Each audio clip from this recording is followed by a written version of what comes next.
All right, we'll start now. Welcome everyone to our PSMG lecture series on autism. We are privileged to have collaborated with Autism Society Disorder Welfare Trust.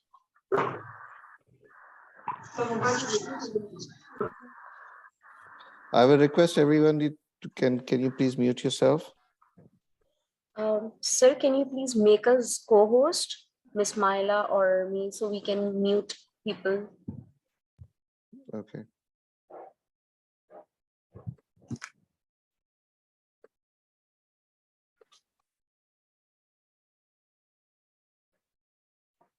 Pfizer, you've become host now.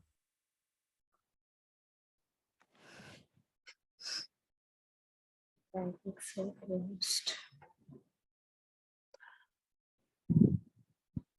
Sir, keep Sana Shah on mute. We don't have any option of making co-host. I think that's what the problem is. Okay, so who's going first? So I have to make Sir host again because he has the master. Yeah, you have to make me the host. Yes.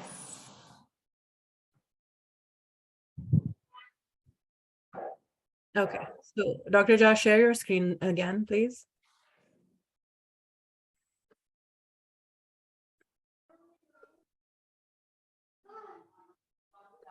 Okay. Okay, I'm just let me add in. Assalamu alaikum, everyone. Welcome. So Dr. Ijaz was speaking initially, and my name is Myla Shfaq. I'm a genetic counselor and one of the members of PSMG. Very happy that you're here today. Just a quick reminder, please be on mute. There's a lot of background sound and noise that comes otherwise, and it's very distracting for the speakers and for the other audience members. So please mute yourself if you're not already mute, and keep an eye on that mute button. Sometimes something happens and we get unmuted, but we need to go back in and mute ourselves. And then the other quick reminder is that you're welcome to put questions in the chat. I will address them if I can. If not, I'll collect all of them. And then towards the end, when our speakers are done talking, I'll present them to the speakers. So we'll get to all of your questions. They won't be missed, even if the chat conversation goes up. And last reminder is that I'll be putting a link to a Google form. That's just a short survey for all of our attendees. It just asks you what you're interested in and how you liked the session that happened today. So if you don't mind, towards the end of this meeting, please complete that Google form. So those were all the ground rules, and I'm going to hand it back to Dr. Ijaz. Thank you. Thank you, Myla. Yeah, we had some technical glitches. So welcome everyone again. And I just wanted to introduce Pakistan Society of Medical Genetics to you for those who are not aware of it. We founded this society back in 2020, and our main purpose is to enable the provision of affordable medical genetic services to the people of Pakistan and to create awareness of genetic disorders through education, community outreach, and research. We have been focusing on 4 different services. Clinical services includes telegenetics clinics that we are conducting in collaboration with National Institute of Child Health in Karachi. Also, we have been doing clinics at South City Hospital with along with the MFM specialist over there. We've also conducted some clinics at Lahore Children's Hospital in collaboration with Dr. Saqib Mahmood. And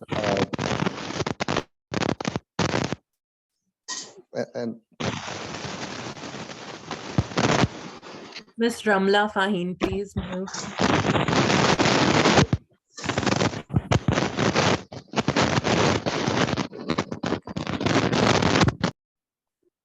okay. I think Faiza muted everyone, right? Or she could not? No, Ms. Anmol Ishfaq, please mute. Everyone has to mute. Even if you're moving away from the screen, please mute and then move away. Okay. And then, we've been doing community outreach through these seminars that we are conducting, and also we're focusing on. By the way, were you able to mute everyone? Sir, the people who are joining in, their mics are not mute. So probably these are all new people who are just joining in. Yeah, that's right. That's probably what's happening. Okay. And then lastly, we are helping Pakistani doctors and patients to order tests through United States with in collaboration with some laboratories over here, and we're helping them figure out the logistics of that. So that's what our services are all about.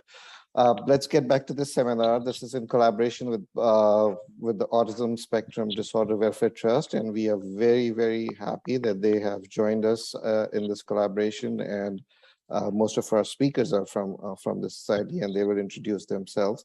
The main objectives of this talk are to recognize and understand the clinical features of autism and clinical diagnostic process of autism. We want to know the differences between syndrome versus non-syndrome. We will want to know the differences between syndromic and non-syndromic autism, and then what is the genetic workup of children with autism, and we will talk about the management of autism as well as the parent resources that are available for children with autism. So with that, I will have Dr. Salma Khalil take on from here. She is a general physician by profession. She has been working in the field of mental health for a long time. Her areas of expertise are counseling, training, and psychoeducation. She's currently working as a Chief Operating Officer at Autism Spectrum Disorder Welfare Trust. She is known for her work on awareness of neurodevelopmental disorders across Pakistan. So Dr. Salma, if you can unmute yourself, I can advance the slides. Yeah, thank you very much, Dr. Ahmed, for inviting ASTWP on this big platform. Rukhsana Shah is founder of this organization. She is a dedicated parent and a retired federal secretary. Please move the slide. This is where the video plays. No, the next one. So purpose of establishing this organization was that Ms. Rukhsana Shah conducted a survey in which she checked about more than 200 doctors, including pediatrician and general practitioner, as well as people working in special needs. And we came to know that most of them was unaware of autism. They have very little knowledge of autism and other developmental disorders. So Rukhsana decided to found this organization to create awareness across Pakistan, from Karachi to Khyber, and extensive training program for capacity building of professionals. So please go for video. Faisal, please play the video.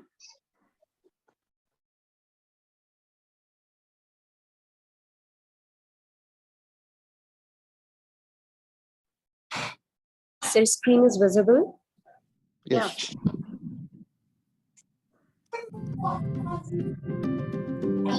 Autism Spectrum Disorder Welfare Trust was founded in year 2015 in Lahore by Ms. Rukhsana Shah, a dedicated parent and a retired federal secretary. Considering the need of awareness, we expand our working and opened another office in Karachi 2017.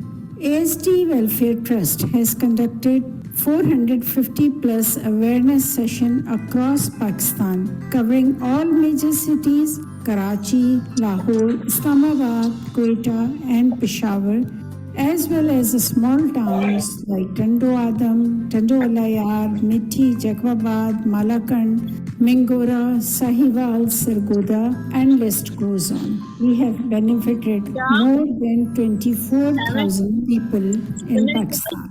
We are also providing specialized training workshops to professional and universities for their capacity building. Autism Spectrum Disorder Welfare Trust also come up with services of informal assessment and conducted multiple camps for diagnosis and guidance for further consultation, for which we charged nothing. We are running 5 parent support group program. Through our parent support program, we empower parents, train them to implement home-based management plan. By these parent support group, we have connected parents. Our highly trained clinical psychologists provide to those parents. Another success is we are also working in collaboration with different public and private sector organizations. ASTWT is now not limited to Pakistan only. We have joined hands with our neighboring countries, especially the SAARC countries.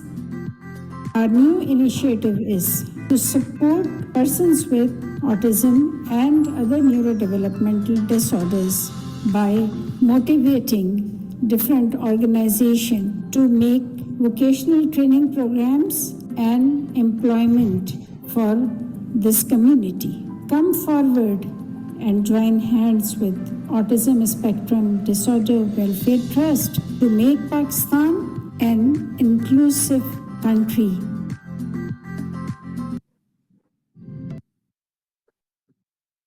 So I hope you all will like overview of our work. Please continue with the slides, Dr. Ahmed. Ji. So Next.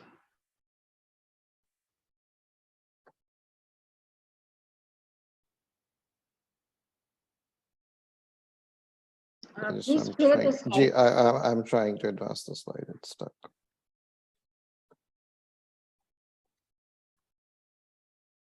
Faisal, can we have the screen just share? a second. All right. I think it went through. Go ahead, please. So our work is in front of you now. I will tell the resources available in Pakistan. Currently, 69 institutions in Karachi, which is the largest city in province of Sindh in Pakistan, are working with neurodiversity. Mr. Kamran has collected details and made a list of various professional institutions working across Pakistan. The link of this little soul is given here. Next. Little Pure Soul has divided Pakistan into 6 regions: Punjab, Sindh, KPK, Balochistan, Federal Capital, Northern Areas, and AJK, Azad Jammu and Kashmir. And the institutes are divided into government special education facilities, private education special facilities, and professionals who are working independently, privately. He categorized these disabilities into physically challenged, mentally challenged, slow learner, hearing impaired, and visually impaired. So you can get the list of special education institutions across Pakistan in small cities like Jacobabad, Mardan, and anywhere through Little Pure Souls link. Next. And with the advancement in the therapeutic services, many new programs are introduced in Pakistan also. Professionals like CBAs, they are returning back, expert of DIR, floor time, sunrise program. They are delivering their services, but they are limited to the larger cities like Karachi, Lahore, Islamabad, and Peshawar.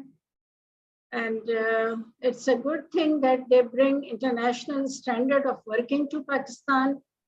Different state and private universities have initiated diplomas and degree programs and rehabilitation service in the field of audiometry, speech and language therapy, occupational therapy, and physiotherapy that gives practical exposure to new professional as well as makes therapeutic services pocket friendly for parents also.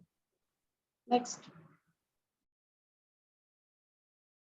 Our services, from awareness to education, ASTWT so far have conducted autism awareness seminars, 61 in number, seminars and training for professionals, 70, in-house and online training workshops.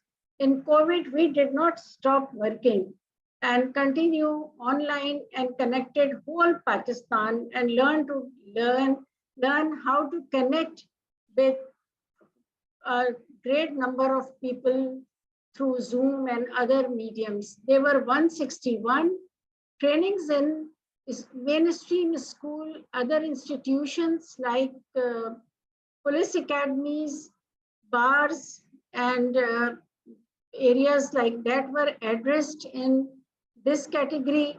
Parent support group, you have seen we are running 5 parent support group and empowering parents, because in small towns there is no facility available. So what the children will do, everybody don't have capacity to come into Karachi, Lahore or Islamabad. So we give them online consultancy and ask them to share the videos of their children and guide them, and sometimes once or twice after 3 months or 6 months, they do come back physically to us and get more consultation. Special events are 25, they are regional conferences as well as World Autism Day celebrations. Along with that, we showcased movies about mental health, in which I would like to quote a movie, Bhai. Bhai is a movie which is made by Hamza Bangash, a Canadian director, in which I recommended Ayan Javed, a boy on a spectrum, worked as the lead. So it is a big success that I recommended, was chosen, collaboration, and other meetings are 315 number. So if we see the cumulative number, it is about 1,90,000 plus. So we are not stopped here. We intervene into the legislation, and Roxana always tried to have law for empowerment of person with disability, and my center helped Sindh government when they were making law in 2018, Sindh empowerment of persons with disability. And now we are focusing on Punjab. In Sindh, now neurodevelopmental disorders have a separate categorization, which was not before. Before, under the Constitution of Pakistan, all these disorders falls in the category of intellectual disability, previously said as mental retardation. Next. We offer training programs. Our basic training programs include introduction and understanding of autism spectrum disorder, ADHD, SLD, dyspraxia, intellectual disability, dyslexia, and management for person with autism, please go back, self-awareness for persons with ASD, individualized educational plan, sensory processing disorders, and home-based management plan. Advanced training program include ABA techniques, speech therapy, sex education, problem of puberty and adolescence for children with ASD, and behavior modification, social skill training, sensory integration, sports, music, and play therapies. AAC's third program, TEACH program. TEACH has a very comprehensive program. It includes 5 days workshop. So all this is done by ASDWT. Next. Our team comprises of 1 doctor, 5 clinical psychologists, 1 applied psychologist, 1 educator, 1 remedial teacher, group of experts and volunteers and allied staff. Here I would like to mention that the advanced therapies, which I showed in the last slide, previous slide, they are not done by us. We request our volunteer experts like Dr. Shazia Makbul, Dr. Prem Chand, and SLPs, occupational therapists expert, to come on our platform, and they volunteer for us and give these highly technical issues, address highly technical issues. Next. We are certified with Pakistan Center for Philanthropy, PCP, got FBR tax exemption certification and Zakat exemption. We are partnered with Charter of Compassion, Autism Resource Institute, ARI, and also recently we become associate member of ASEAN Autism Network. We are connected with autism organization in India, Sri Lanka, Bangladesh, Bhutan, Nepal, and many other countries. And part of it is now we become connected to you also. Next. Our future goals are, we are not limiting ourselves to awareness program and simple training programs, looking into the need of underprivileged parents. We have decided to initiate assessment and management program within ASDWT premises. So there will be some affordable program for underprivileged parents, expansion of outreach programs, data collection of ASD children as well as adult, and to talk about policy making with Government of Pakistan. Because if you don't have any data, you cannot make any policy, you cannot make any map to work. So next is our dream to develop living facility for adults with special needs, identifying pre-vocational skills and implementing vocational training programs, enhancing job readiness and job skills to empower clients for better job placements. Next. Here is our link, our website, our Facebook page. You can check us on Instagram, Twitter, the handlers of new generation, and any information. I gave my contact numbers also for Pakistani audience.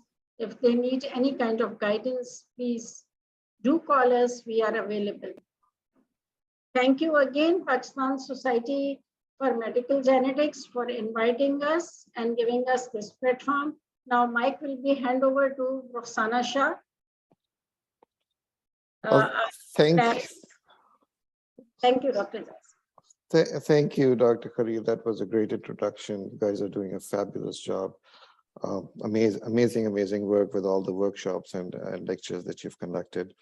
We'll move on to a parent of a child with autism who happens to be the CEO of Autism Spectrum Disorder Welfare Trust, and she apparently started the whole thing. So we welcome Roxana Shah.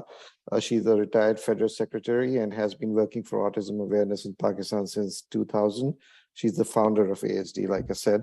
I would like you to please unmute. The first question I have for you is, we've already heard about the role that you've played in founding Autism Spectrum Disorder Welfare Trust. We would like to know on a personal level. Can you hear me? Yes, we can. We would like to know on a personal level your journey of having a child with ASD and the challenges and difficulties that you faced in the beginning.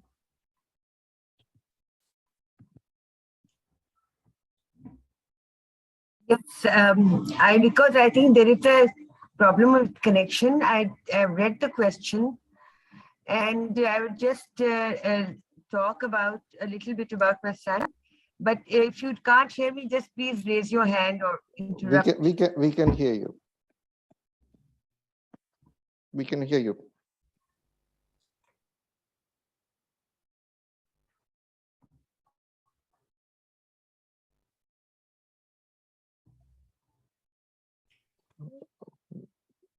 Ms. Rukhsana, can you hear me?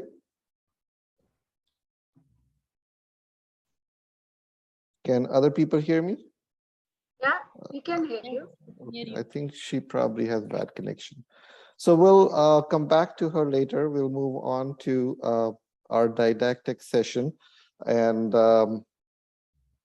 I would like to invite Faiza Elias to please unmute herself. She is a senior clinical psychologist at Autism Spectrum Disorder Welfare Trust. Faiza has been working with differently disabled kids from the last 7 years with exceptional skills in handling and training. She has worked with multiple organizations, including Autism Resource Center Islamabad, and also served at Down Syndrome Club Islamabad. Her coursework for registered behavior technician, along with the competency assessment by BCBA, is complete. She has extensive foreign trainings, including US and UK-based training regarding multidisciplinary approaches of therapeutic and interventions, specialized training in autism spectrum disorders and other neurodevelopmental disorders. She's trained in autism setting, home-based program by University of Oklahoma, and VBMAP, if I'm saying that correctly, hands-on training as outreach consultant at Carbon Clinic in Dubai. She's conducted many seminars and training workshops and is actively providing counseling and guidance to the parents. So with that, and she has many TV appearances as well. So we have a celebrity here. Welcome, Faiza. You can take over from here and I'll advance your slides. Thank you so much, sir. Thank you for inviting. Assalamu alaikum.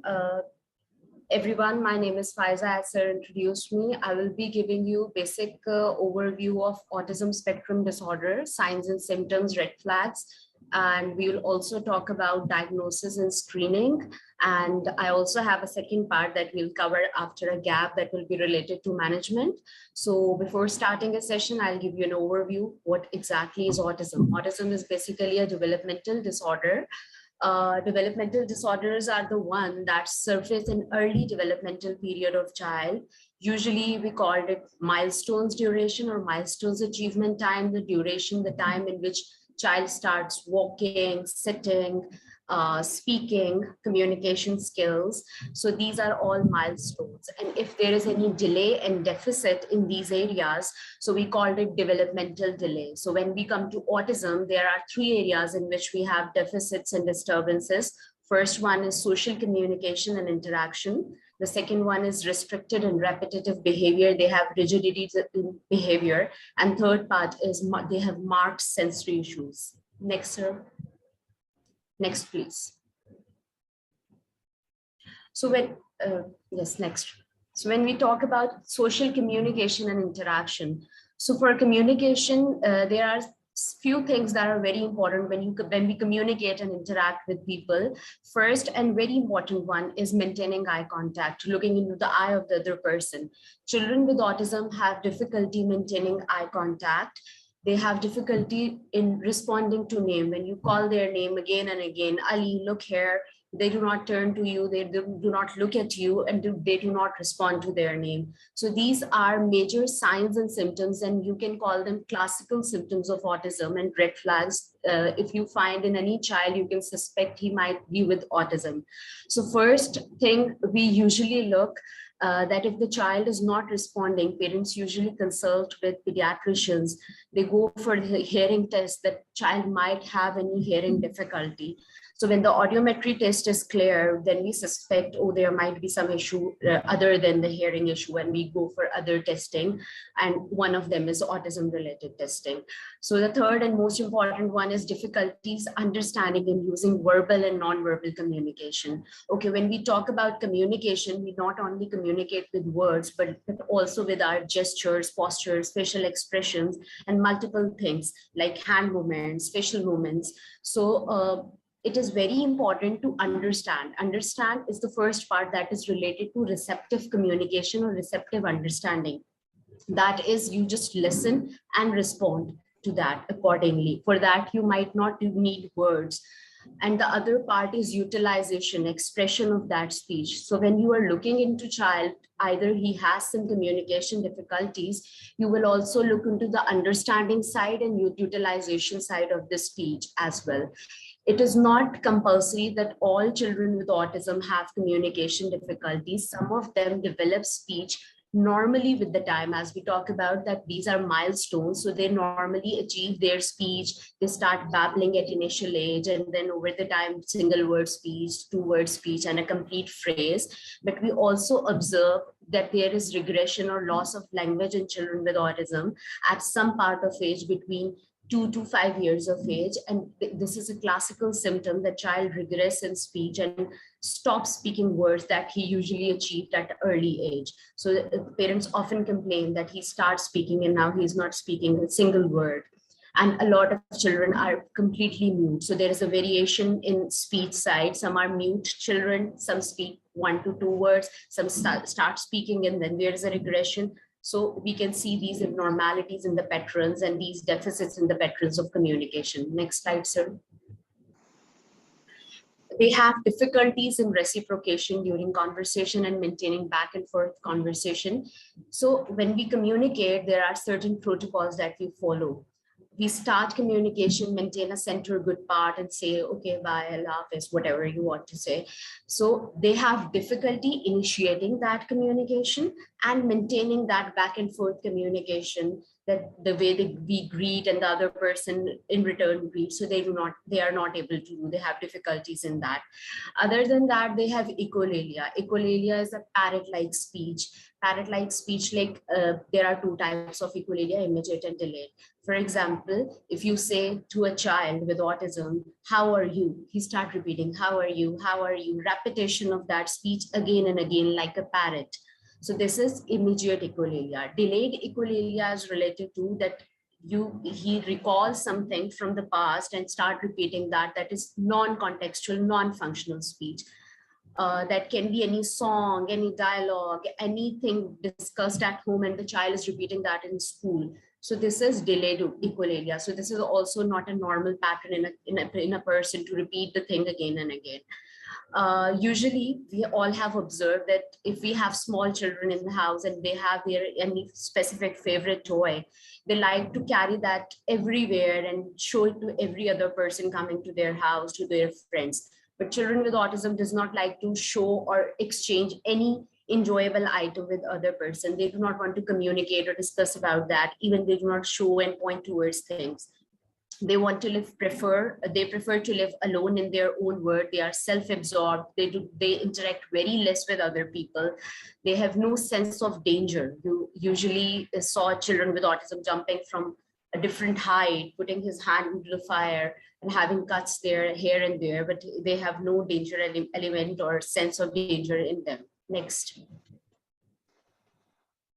So this was the first part, that was social communication and interaction. The second part is restricted and repetitive behavior.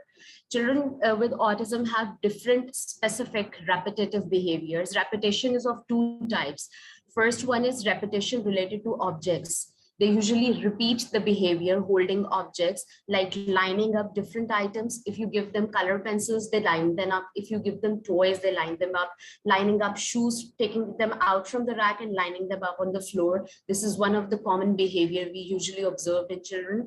And the other one is spinning objects. They spin objects. If you give them car, they put them upside down and play with the wheel like round and round and observe that movement This is the repetitive behavior.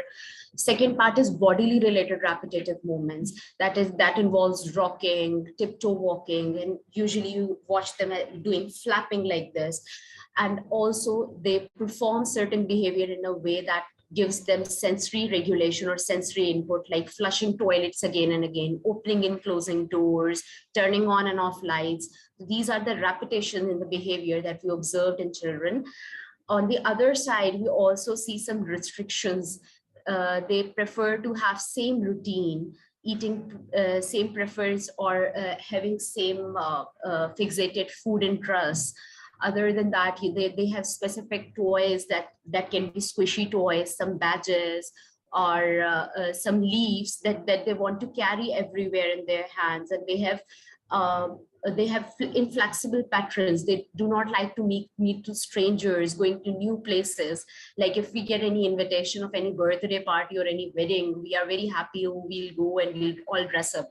But they do not accept change that easily. So they are a bit hesitant and they react in a different way whenever there is a change and they are not prepared for this.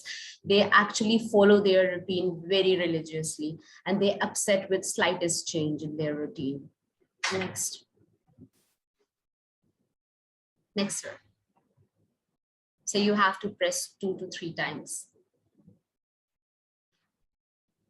Yes. I think this is the slide, the 8 senses. Yes, that's perfectly fine. So the third part was of autism was sensory and senses and sensory integration. We have 8 senses. 8 senses, next slide. 8 senses are divided into 2 parts. We have 5 external senses. All of us are very familiar with 5 external senses: touch, taste, sight, sound, smell. Next slide, sir.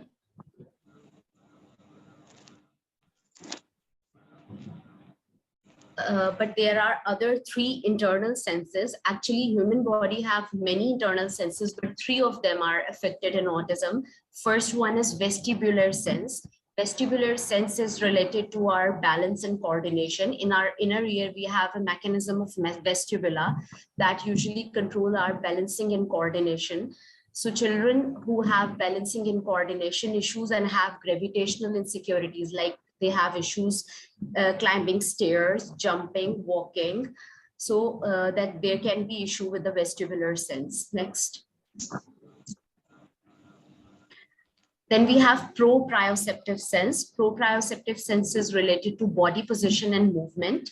This is basically gives our body orientation of our muscle tendons and joints. If I close my eye and put my hand like this, angle wise, my body gives me orientation through my muscle tendons and joints that my hand is angle wise. But if the child is with autism, he feels like his hand is hanging in the air because the body tendons, joints are not giving that sensory input and message to brain that this is the sensory concern. So when the child has sensory issue, he does not get the proper sensory input. Other than that, if we have to go from a narrow place, we squeeze ourselves.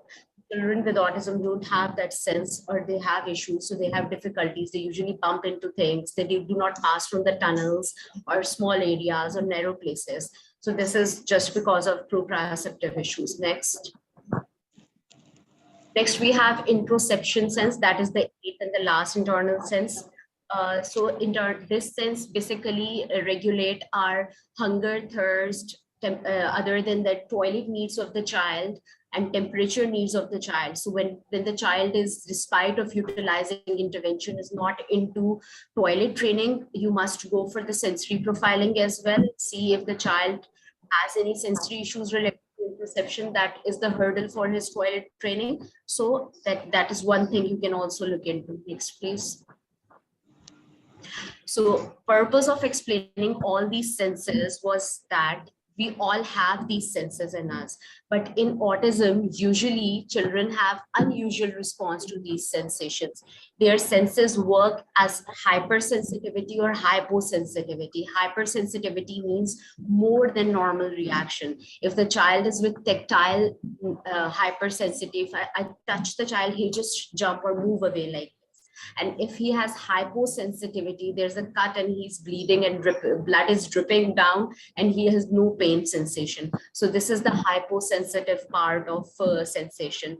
Usually all humans have some kind of variation, a normal variation in senses. Some of us are very nasal, some of us just listen to the simple lighter noises, and even we can taste a bitter thing very frequently or very fastly as compared to other humans.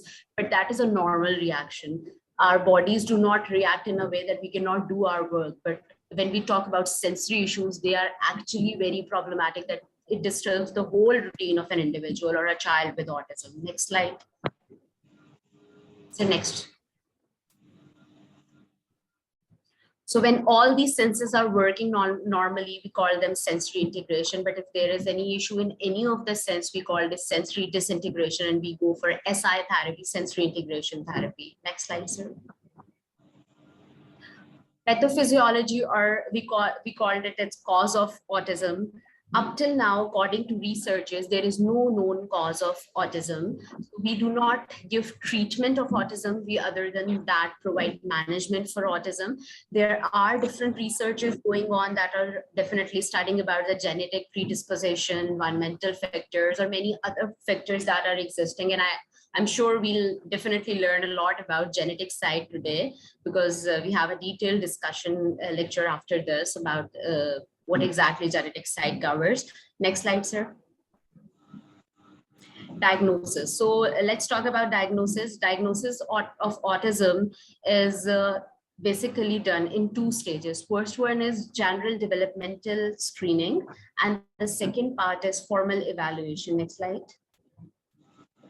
So general developmental screening covers all developmental delays and disabilities, in which we will in detail take the history of all developmental milestones, any delays, what are the factors that were involved, home environment, parental health during pregnancy, if mother was suffering with any disease or any such condition. So we'll take all those histories and developmental delays, disabilities. Then there was autism spectrum screening that we utilize, that help us to screen out if there are any other issues related to autism or related diagnosis. And the second part is comprehensive diagnostic evaluation, in which, as I have already discussed, that usually the first line of treatment is we go to the pediatrician for the audiometric test. So it is very important that you get clarification from that side, hearing and visual testing.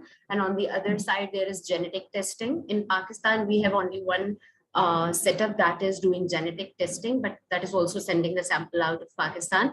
So genetic testing and its detailing definitely will learn today.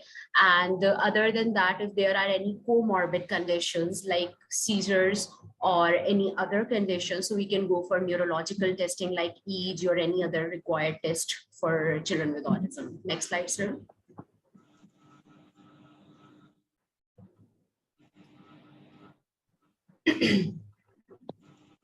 So it is very compulsory to have a complete profile of a child.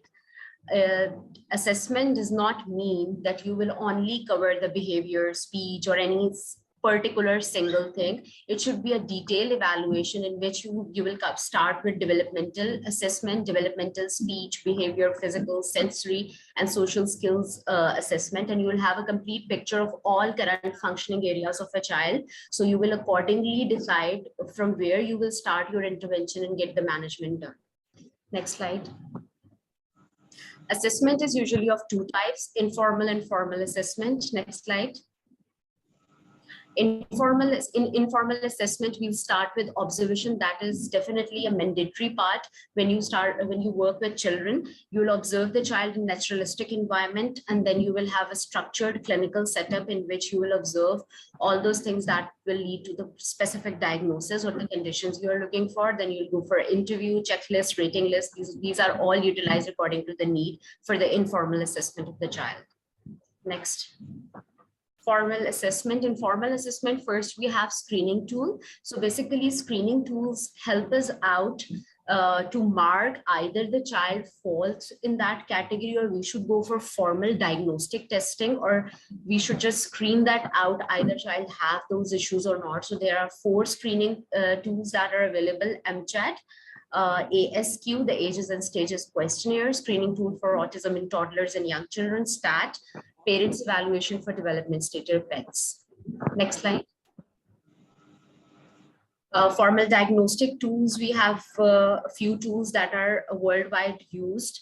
That is Portage Guide for Early Education, Childhood Autism Rating Scale, CARS-2, ABC Autism Behavior Checklist, ADOS, and ADIR, Autism Diagnostic Interview. Next, please. Okay, it is suggested by American Academy of Pediatricians that all children on the age of 18 months and 24 months must regularly visit for screening of autism or related developmental disorder and behavior condition, to screen them out at that particular age. We do not have this kind of screening right now, but it should be part of the regular screening and regular testing. So that will also help us out in the early diagnosis and early intervention of the children if they are suspected with such symptoms.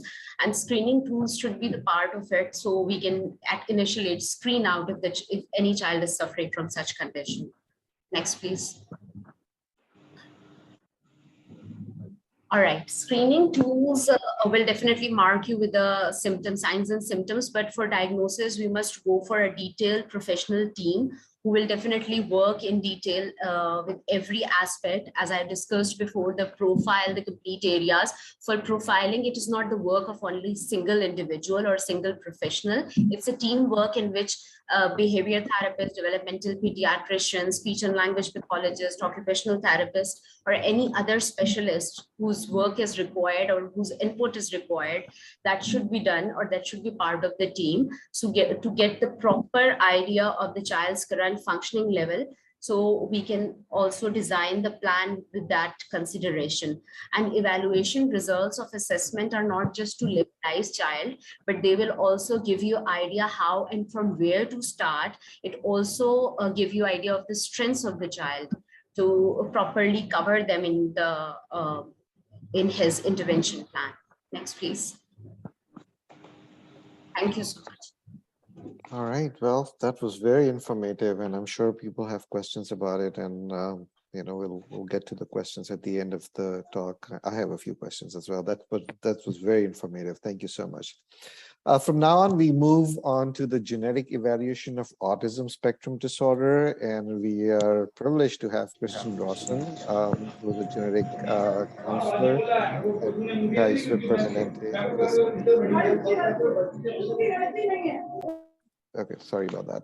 So Kristen is a licensed board-certified genetic counselor with over 19 years of experience in direct clinical patient care and teaching. She finished her graduate education at University of Colorado Health Sciences Center. In the past, she has worked at Children's Hospital of Orange County and University of Irvine as assistant clinical professor. She's currently a senior genetic counselor at Kaiser Permanente, Southern California, and I'm privileged to work with her as my colleague. Kristen sees a variety of patients in prenatal cancer, pediatric, and adult genetics context, although her focus is in pediatric and adult genetics. So welcome, Kristen, and if you can unmute yourself. Thank you so much for having me. So Faiza did a great explanation of the diagnostic criteria and the whole process. So I won't belabor that point. Hers was much better than mine. So next slide. So in the genetics clinic, we are trying to categorize children into syndromic autism versus non-syndromic autism. And the reason for that is that the genetic testing itself, the genetic evaluation differs depending on the traits and the features of the patient. And we also have a lot of patients that have just autistic features or autistic traits. So they don't have a formal diagnosis of autism, at least not yet, but they still have a lot of the features that make us concerned for it. And when you're thinking about syndromic autism, being autism as a symptom of a genetic syndrome, typically those kids will have multiple medical issues. They can often have growth issues, either being too small or too big for their family. They can look different, have dysmorphic features, and a lot of times they can have intellectual disability. And then on the other side, basically non-syndromic autism, most of those kids aren't going to have those issues. So it's going to be a normal physical exam. They are generally healthy, no other issues, and they typically can have normal intelligence. Also, some of them might have a lower IQ as well. So that's kind of how, when they come into our clinic, this is kind of our goal, is to decide where they fit in and what testing might be helpful in determining that for us. Next slide.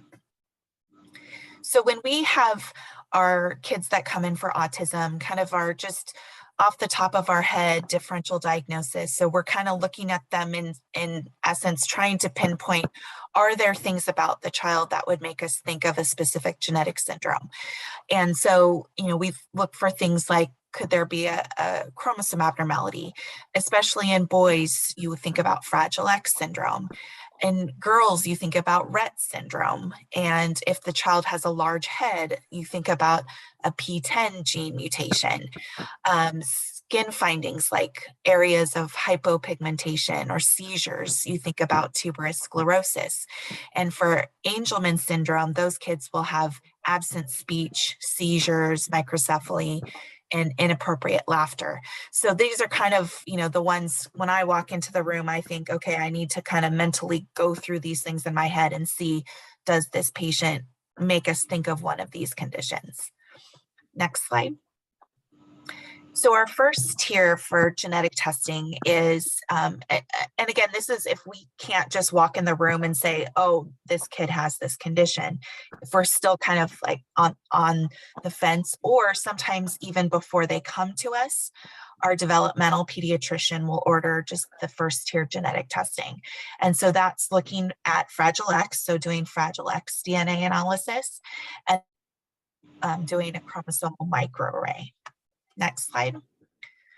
So for Fragile X syndrome, this is a condition that causes global developmental delay and intellectual disability, and about 25% of them will have autism.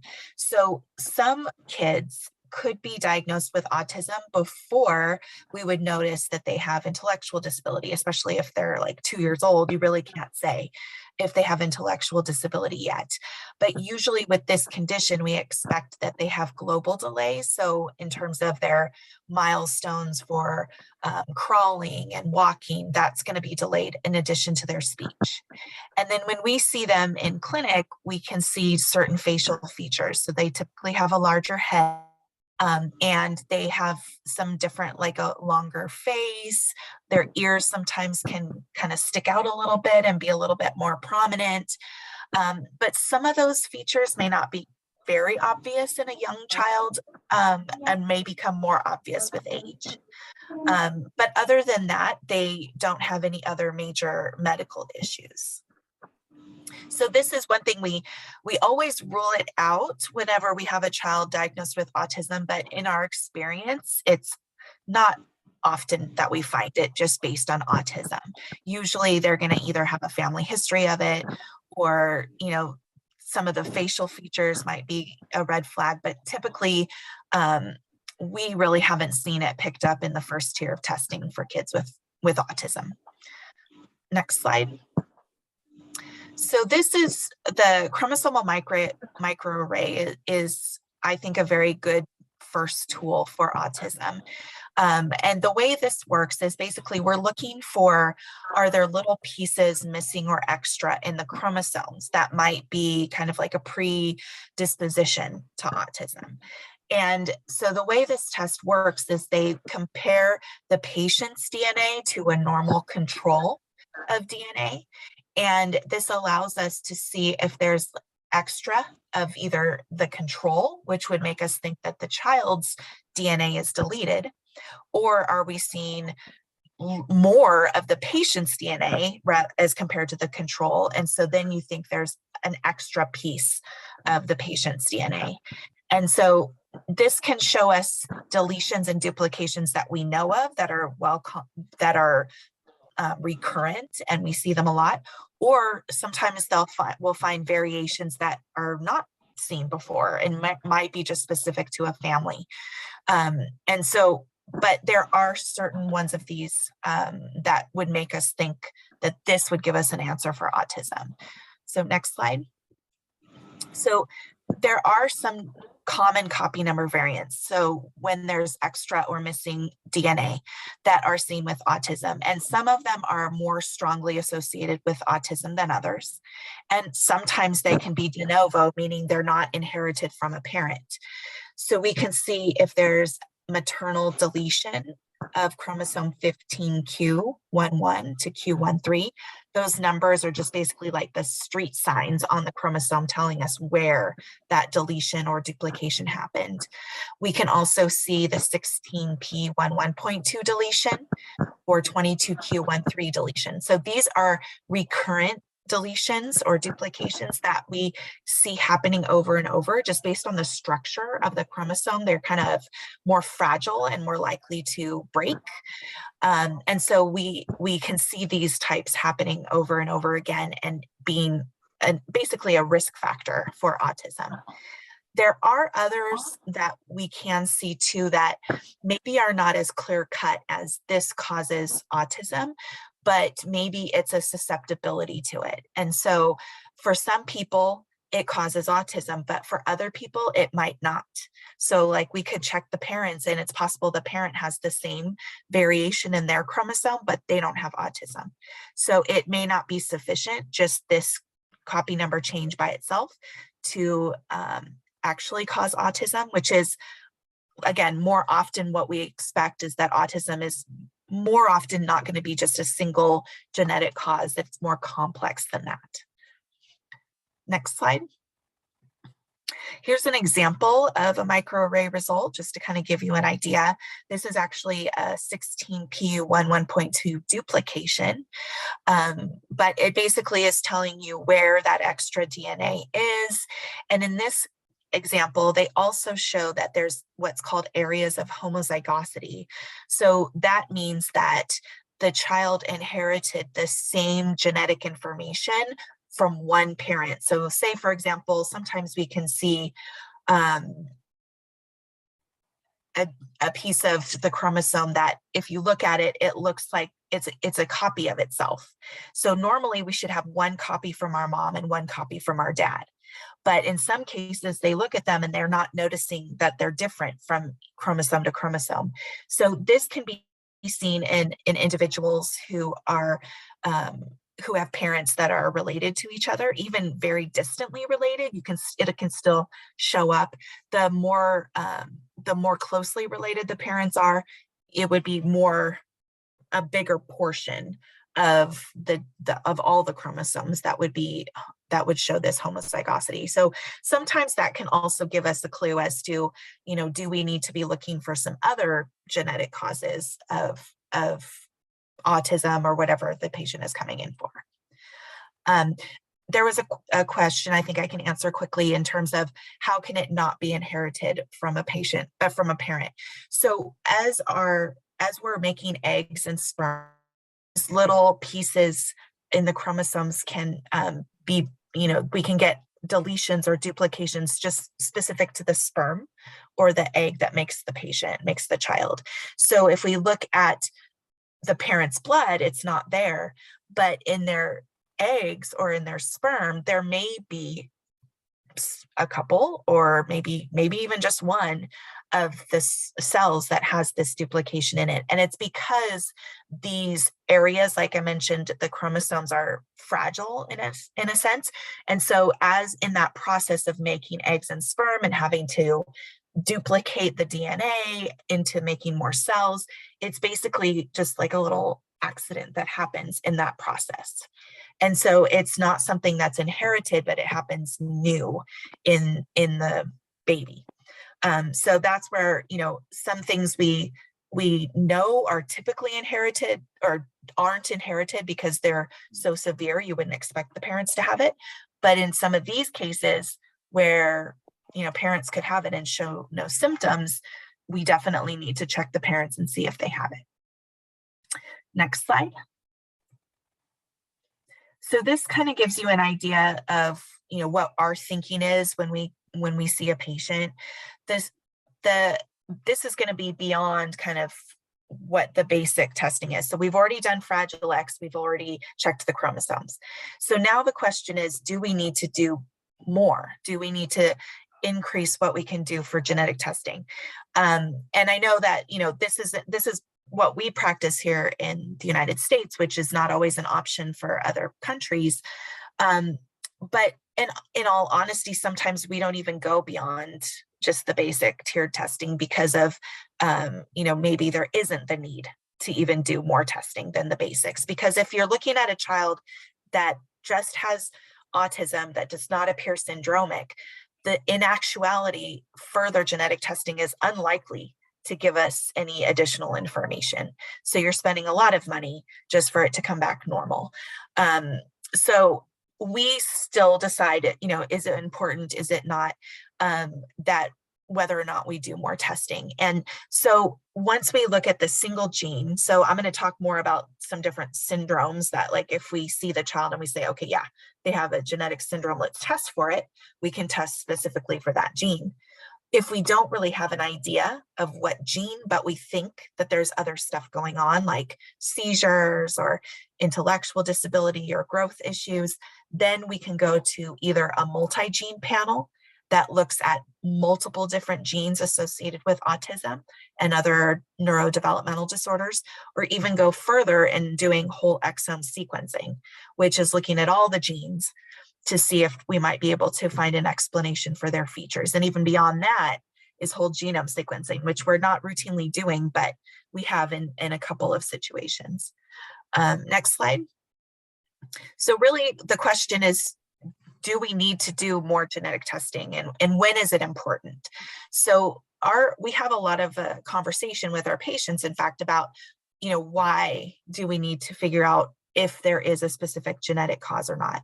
So the main reason I would say parents are interested in doing that is because of family planning. They want to know what's the risk of it happening again. They want to know, should we have another baby or not? And it also opens up the possibility of prenatal testing if that's something that they're interested in. Or parents might be concerned about their other kids. So their daughters who don't have autism but are going to be starting a family, and they want to know, do they need to be worried about having a child with autism? So if we can clarify what the genetic cause is in the child, then that gives information both for the parents but also for other family members. And the other thing that I have found helpful in terms of a diagnosis is possibly giving some more, maybe ammunition towards providing services for the patient. So most of the time, at least in the United States, having a diagnosis of autism is going to get you the therapy and educational needs, or be able to provide that for you. Where, especially if the kids are the more severe, the kids that are kind of on the milder end of the spectrum, that's where I find genetic testing might be more helpful, because we can provide to the school, here is this patient's diagnosis, they have this, they have autism, it's because of this genetic cause, and this is why they need the services at school. So sometimes we'll use it for that sense.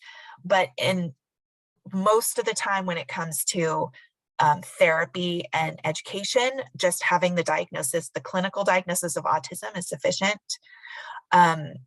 If there are other medical issues that can go along with a genetic condition, then that would be useful to know that ahead of time as well, but not necessary per se. Next slide. So I just wanted to give you kind of some ideas of some of the genetic syndromes that we can see. So this P10 associated autistic spectrum disorder. So these kids, the striking feature that you're going to notice with them is they have a very large head. And it's not that it's off the chart. It is like way off the chart. And so you can see in this picture, this child, he's just got this forehead, that's kind of sticking out, and just overall a big head, but otherwise they don't really look too different. Most of what makes them look a little different is just going to be their head shape and head size, but they have developmental delay and they can have intellectual disability and autism.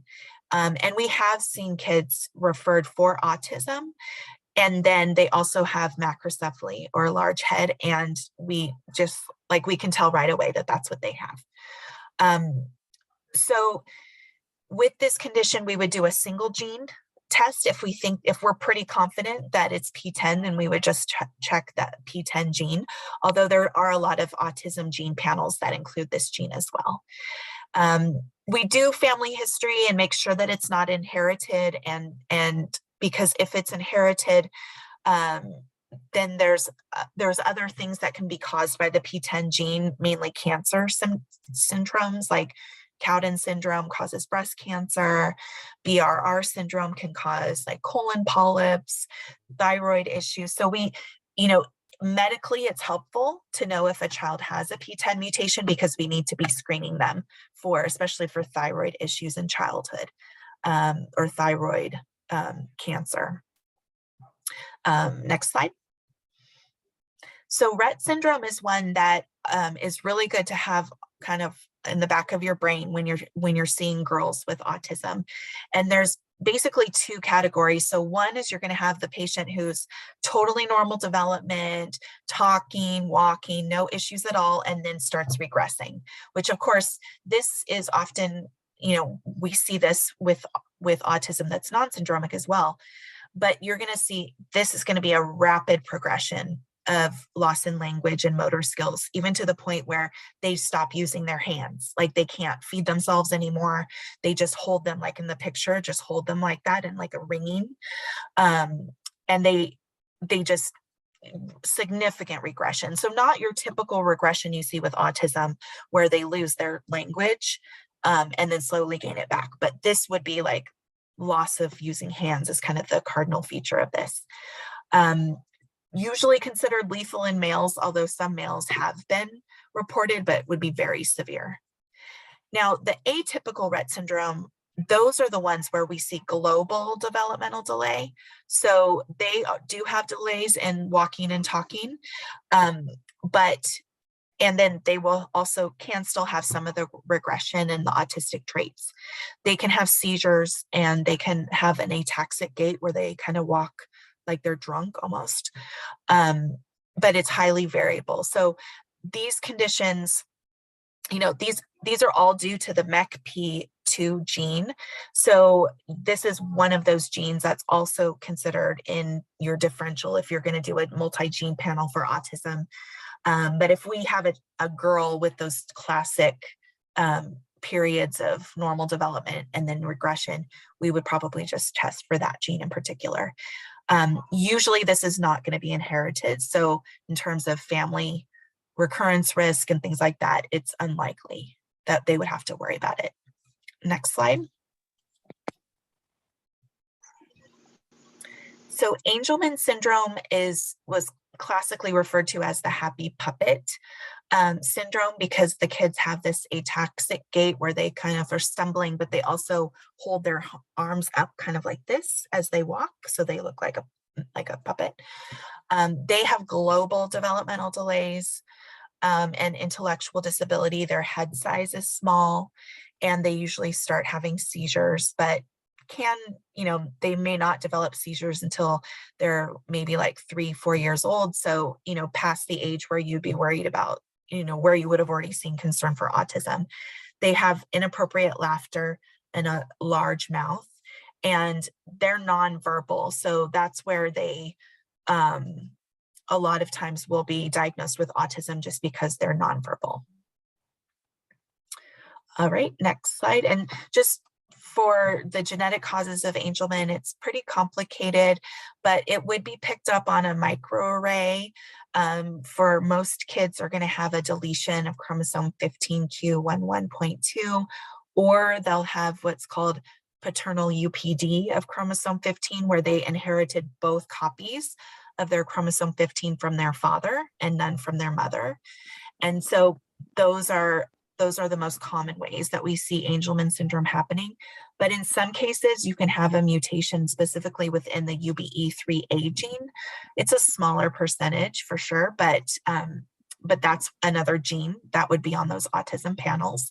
And then there is also about 10% of patients that clinically look like they have Angelman syndrome, but genetic testing is not, doesn't find anything for us. Okay, next slide. So for most of our patients, all these genetic syndromes are going to be pretty rare. So, most of our patients are not going to fall under the syndromic autism. So for idiopathic autism, meaning we don't know what's causing it, we usually talk about the multifactorial inheritance. And so that means that there's a combination of potential genetic factors, but also environmental factors, none of which we understand very well. And so we see that it is an increased recurrence risk if a girl is affected, because we see autism more often in boys. If you see it in a girl, you think that there might be a higher likelihood of there being a genetic condition, a genetic reason for it, or a genetic contribution for it. We do know that increased maternal age and paternal age has been associated with an increased risk for autism. And the recurrence risk this is what all the parents want to know, is what is the chance of having another child with autism? And so if they only have one affected child, we say the risk is about 10%. But if they have two or more, it's 25% or even higher. And I've seen some studies say that the risk could be even 30% or more. Just that there are some families where those genetic contributions are pretty strong. But we don't have a test for the genetic contributions. We don't know what the environmental contributions are. So, at this point, we basically just have to say that, the risk is about 25% or potentially more if you have two affected kids. And there's no way of doing any prenatal testing since we don't know what the genetic cause is.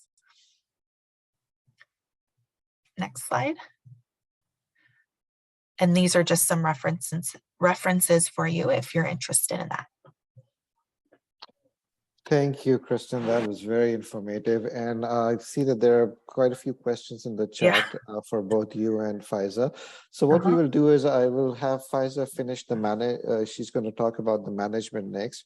And we will then stop there, answer the questions, and then we'll go to the open discussion. At that time, we will invite Dr. Rukhsana Shah again to talk to us about her experience, and then we will have an open discussion. So let's finish up with the management. And Faiza, if you can unmute yourself and talk about this, then we can go to questions and then open discussion. Right. All right, now we'll talk about management of autism. So please move the slide. So management of autism vary from child to child and from severity to severity level, because on spectrum, if we in detail look into the autism spectrum disorder symptoms, there is a variation of symptoms in each child. The level of, as I've already talked about, some of them are verbal, some are non-verbal, some have different sensory variations, some have good cognitive abilities, some have IQ issues associated with it. So it's whole different for each children. So there is an individualized educational plan or management plan for each children, depending on their learning, their strengths, their current functioning level, their severity of diagnosis, on the basis of which we design a plan and start working with the child. So our management plan usually cover all those areas that we have already discussed in the profiling side. That includes development, speech, behavior, their communication skills, their social skills if they are required. And according to that, we designed and start working with the child. So one thing that is very important, and we have to see that it should be in so much detail that the management is a detailed one, that you cannot just design a management plan once a time. It should be revised after a few times to see the progress starting from the baseline level, from where you have currently assessed the child that this is the level we start working. And after a few times, practicing and repeating those tasks that you have added in a management plan, you will revise the plan accordingly. Next, sir. You should have a multidisciplinary team for that as well. The team of professionals will work with child according to the expertise, including speech and language pathologist, behavior therapist, clinical psychologist, occupational therapist, whatever is required for the field, that will be included in the planner, and the team member, the designated team member, will apply those goals that are part of the management plan. So last slide. Last one. Next. All right, these are all the management strategies that are basically used, or the programs that are used in management of autism spectrum disorder. And a good program or a good selection of program is usually suggested that we should have different techniques from different program according to the need of the child, so to enhance the areas of working, or enhance the or strengthen the areas of working that are targeted. So programs include ABA, ABLES, sensory integration therapy, PEX program, TEACH. There are multiple programs that are available, and new programs are also coming up, like medication and diet supplement therapies. Assistive technologies are also applicable and used worldwide with children with autism to provide them with to enhance their learning and provide them with the opportunity to learn in a better way, new task and new learning environment. Next slide, sir.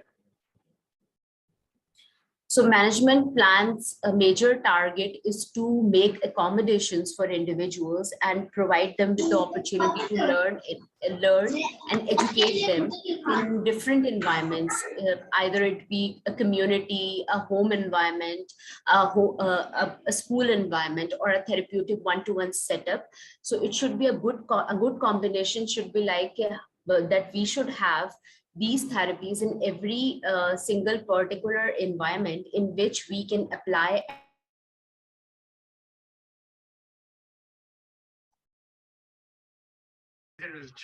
Faiza, you're muted.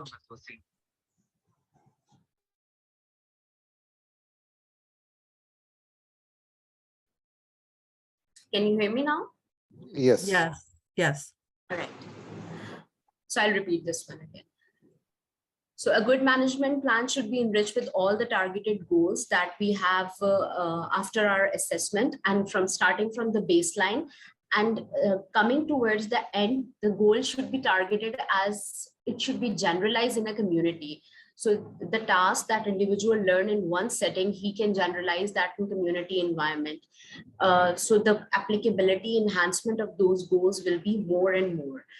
And it should be very important that parents, peers, and the service providers or the therapists should be on similar pages regarding the services, the reassessment, the redesigning of planners, and the changes that are required according to the level of an individual who needs any kind of intervention. So management itself is a very detailed topic, because when we talk about sensory aspects, so every sense has different management technique, and every behavior side have different management and assessment techniques. So we are just giving the overview. If any of you are interested in having a detailed workshop or anything, you can contact us. We can provide you with the details of that as well. Thank you so much. All right. Excellent. Thank you for that. I think we've covered the diagnosis and screening and diagnosis of autism. We've talked about the signs and symptoms of autism. We've talked about the genetic evaluation for children with autism, and now the management. So we'll just take a pause here, and then Myra, if you can unmute yourself and see what the questions are, we can address that. If those questions are for Faiza and Kristen, they can answer those questions, and then we'll go to Rukhsana Shah and then the open discussion. Okay, yes. So as the questions were coming in, I was making a list of them, and Faiza, that was excellent. And Kristen, that was just, both of your presentations were really informative and well done. So thank you so much. Faiza, the first question I think is for you, and this came on in the first half when you were talking not about management, but just sort of about the signs and symptoms of autism. How can we distinguish sensory issues from behavior or with behavior? All right, sensory and behavior issues. Usually, when there are sensory issues, they are internally internally related, but the depiction or the picture we see is usually in the form of behavior. So it is more like sensory is internalized, but the expression is in the form of behavior. So for that, you have to be in detail assess the child to see either it is a behavior thing. That means that it is actually a behavior and child is depicting behavior, or is it really related to the sensory issue, that is sensory behavior thing. That means the child is having an internal sensory concern and he's regulating that in a form of behavior. So for that, you have to discriminate that on the basis of assessment, but I would not say that parents should go for this. You definitely need a professional help for that. And after learning how to apply those behavior sensory thing, you can definitely use that at home, but firstly have a session with a professional so they will provide you with the guidance how to apply those all assessment tools and stuff. Thank you. That was a really nice answer. Thank you, Faiza. And the next few are, I think, for Kristen, and then Faiza will come back to yours. Kristen, how much of a role does epigenetics play in autism? That was one of the questions. So, I mean, we just don't know. I mean, it definitely does play a role. We know with some certain genetic conditions, we have proof, but overall, we still just don't know what causes it. And so it's quite possible that that has a pretty significant role, because especially in the kids that are non-syndromic, because when we do all the genetic testing for all the different genes that we know that cause autism, it's normal. So you wonder if there may be some other way that these genes are modified or turned on, turned off when they should or shouldn't be, and that is what's causing the autism. But we just don't know yet. Got it. The next is more of a comment, but the comment is, if we are into that many testing of the children, and if we see it is a process, so testing is a process and it takes a lot of time.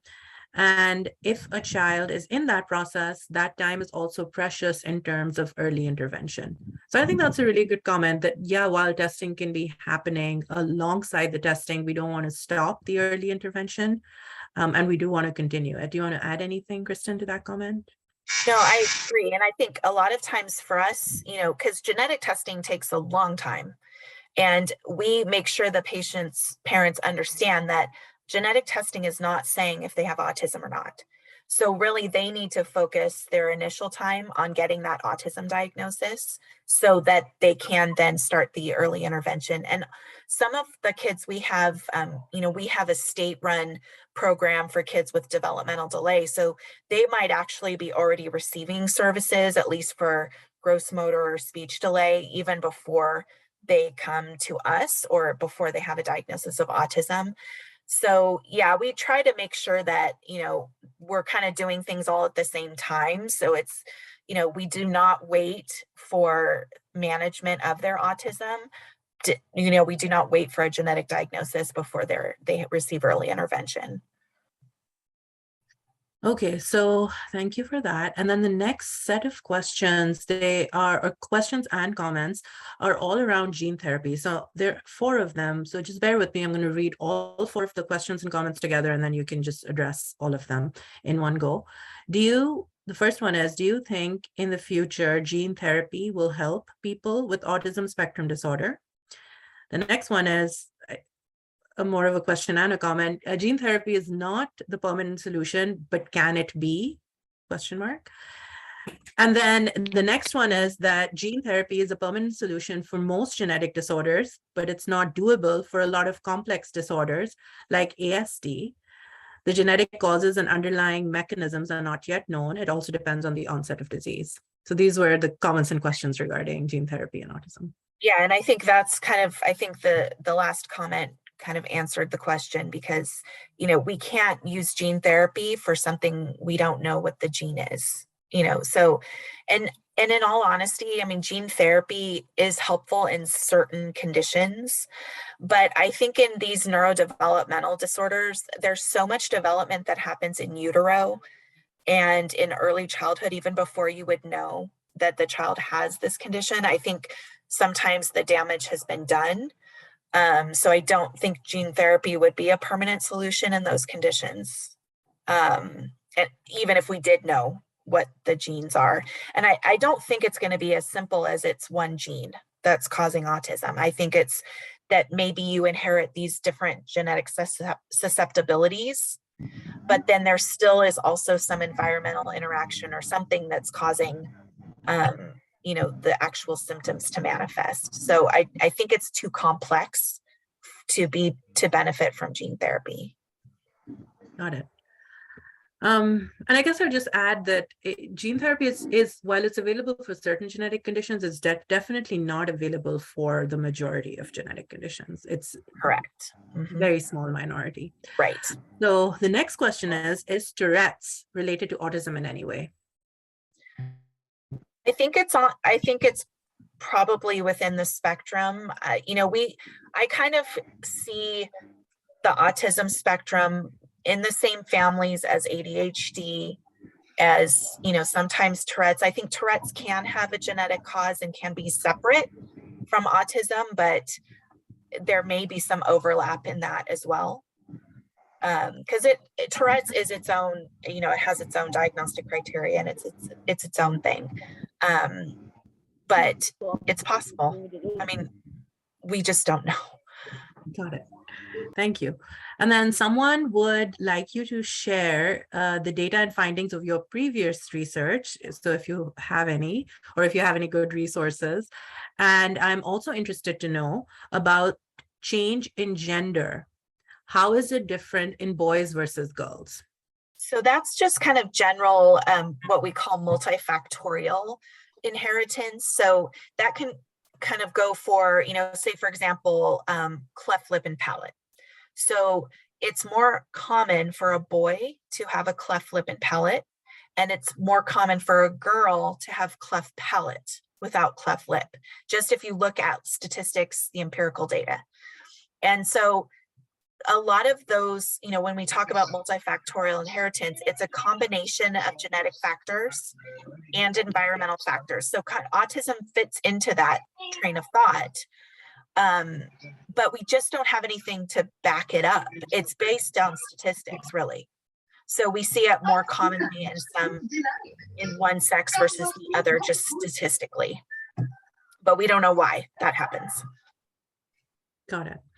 And then Faiza, if you want to help with this one, or either one, Kristen, if you know anything additional about this question. There are studies when neurotypical behavior was exhibited by children with ASD who have fever.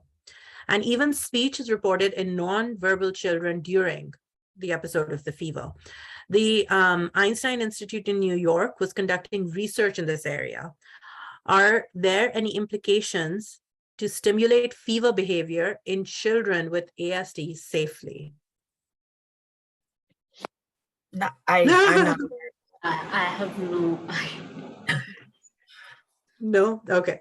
So I think maybe she also, okay, my question related to the fever, there's a second part to this. In cases of ASD, when neurotypical behavior is exhibited, this is the, so she references the research article. So thank you for doing that. And we will actually take a look at that. Our speakers will, I'll share it with them so that we can see what this research is about. So I'm going to move on to the next question. Is the increased maternal and paternal age considered as over 35? Kristen, do you want to tell us what increased maternal and paternal age is? I don't think there's an actual age. It's more of it's more of like a curve, you know, an exponential curve type of thing. So typically for men, we usually say advancing paternal age is like 45 or older. Obviously women are not usually having babies past that, but there's not like a fine, you know, line saying, you know, that at 35 now your risk for autism is increased. It's a slow increase. Got it. Is there any permanent cure of this genetic disease, autism? No, not, especially if there's a genetic mutation, like say P10 gene or any of those genetic conditions, there's no cure. It's just you manage the symptoms, therapies, special education. Okay. So the next question, if a child has PANS, P-A-N-S, or PANDAS, then she often gets better with medical treatment, especially on anti-inflammatory, like ibuprofen. I guess this is a like ibuprofen, but it sounds like it's a comment. Many times kids with PANS or PANDAS are misdiagnosed with autism. That's also a comment.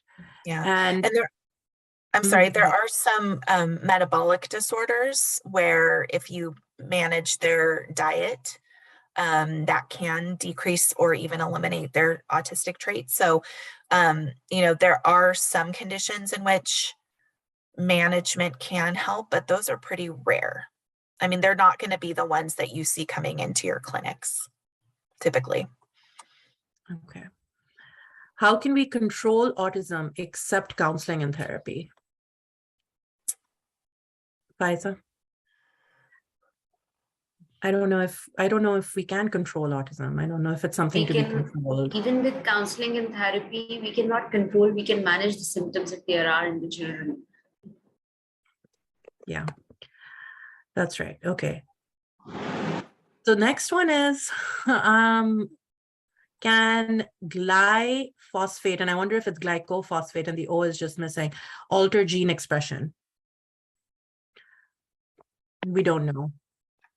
I don't know, Dr. Ahmed, do you have?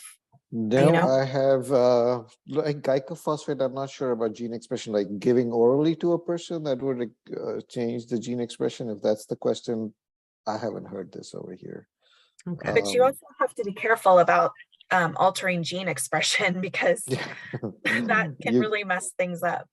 You can mess up a lot of other genes, and that can cause a lot of problems. Genes, so you don't want to use any chemical to. It is glyphosate, so that was my bad. GL phosphate. Okay, thank you for. Okay, the glycophosphate comment is from the MMR vaccines school of thought. It is disproved. Okay, so I'm going to let that just go on in the chat because it looks like there's a little bit of a conversation there. I'm going to move on to the next question. Well, this is a comment, and I guess Faiza, this is maybe a good comment for you for something that your organization could do. Can we have a workshop completely on sensory integration? So I'm going to kind of just put that out there for you to consider for the future and advertise. Yes, definitely. We'll have something. Okay. The next one is, what is the ratio of improvement? As if genetic factors are there, then does therapy or counseling, is it helpful to a child? So if it's genetic, then is therapy and counseling still beneficial? I think that's the question. Regardless of what's causing the autism, they still need their therapy. So yeah, 100%. Like, it doesn't matter if it's genetic or not. We have to treat whatever symptoms the child has. So I think it's more helpful for the parents in terms of maybe understanding why their child is like they are and understanding recurrence risks. But for the child itself, I don't find that it helps us in our management mostly. Got it. Okay, does this mean that genetic testing must be done even if the child already is diagnosed with autism by screening and attending vocational rehabilitation center? No, I don't think it has to be done. I think that it depends on what your questions are about the child. So if you feel like your child is, they're in the appropriate setting and they're getting their therapies, then no, you're not going to do anything different with a genetic diagnosis. But if their questions are about recurrence, or if there's other medical issues going on and it's looking like maybe it may not just be autism, but it could be a bigger genetic syndrome, then it would be helpful. But in terms of managing the features of autism, most of the time it's not going to change anything. Right. Okay, so the next question is there any, even in the long future, a chance for a cure for ASD? We don't know. Yeah. And the thing is that autism is not going to be caused by the same, not everybody's going to have the same genetic reason for it. And so, there may be some cases that could be cured depending on if there's a specific genetic cause that we have gene therapy for, which again, I don't think will happen, but but in reality, I would say, I don't think so. Yeah. Kristen, if you would allow me to just add one thing to this. I think of autism as a manifestation, a characteristic behavior that a child manifests. So it's just like fever. If you have fever, there could be many different causes for fever.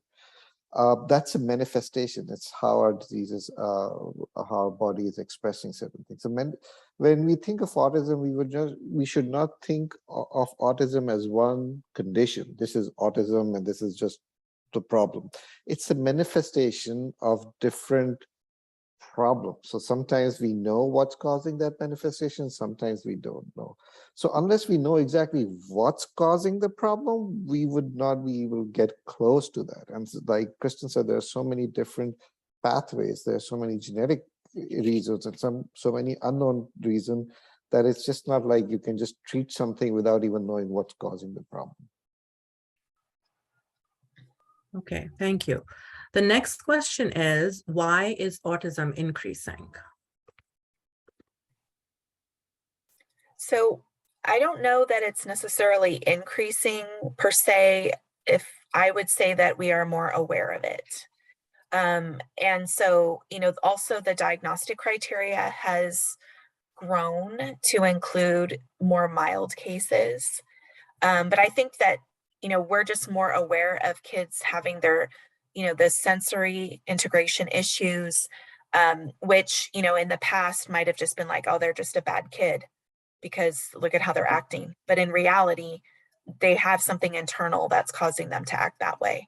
And so I think we're just now becoming more aware of what is autism and the spectrum of it. It's not all kids that are, nonverbal, rocking and sitting in the corner. Like there's a huge spectrum.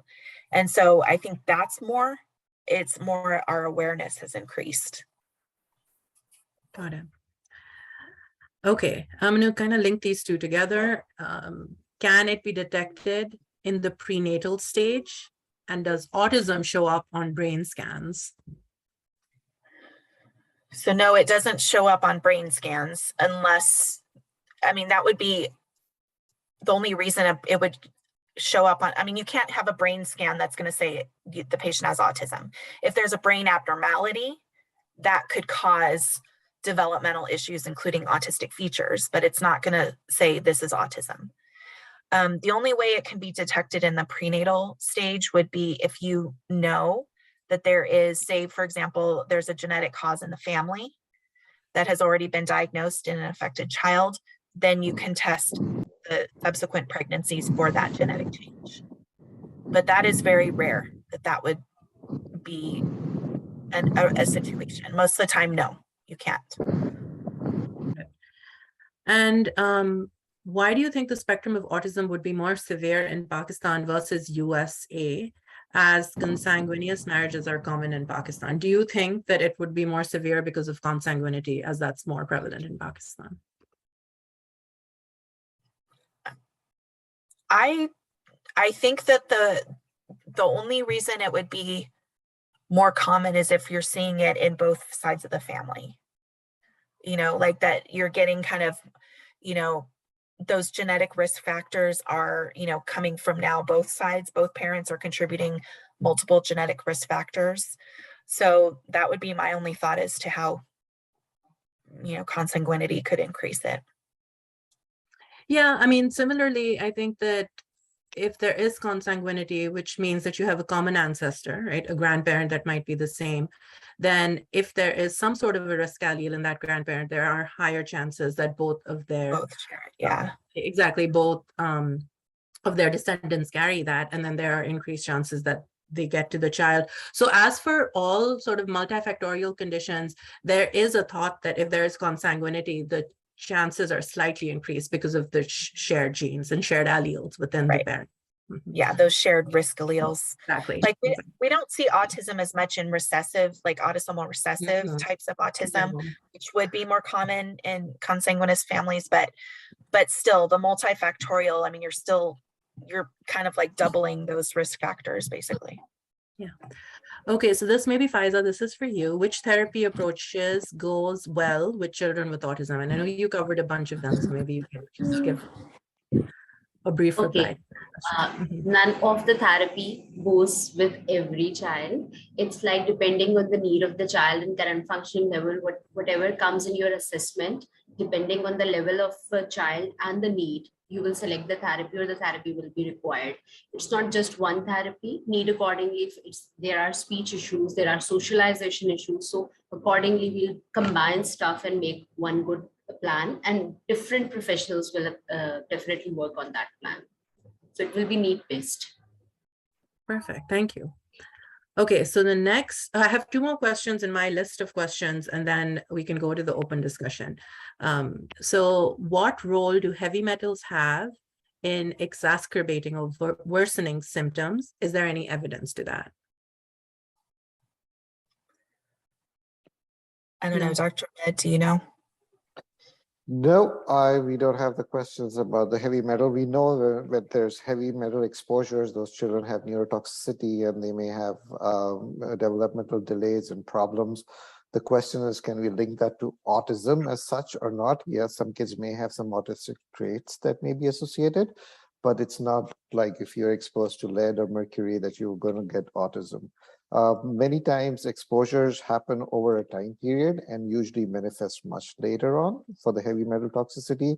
It's not usually the kids who are right away exposed. You usually diagnose children with autism around 3 to 4 years of age most of the time.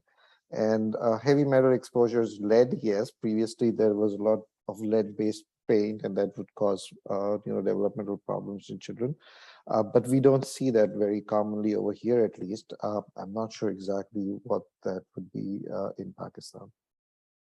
And then there's a similar sort of environmental exposure question. When you look at environmental factors, are you looking at the effect of pesticides in our food?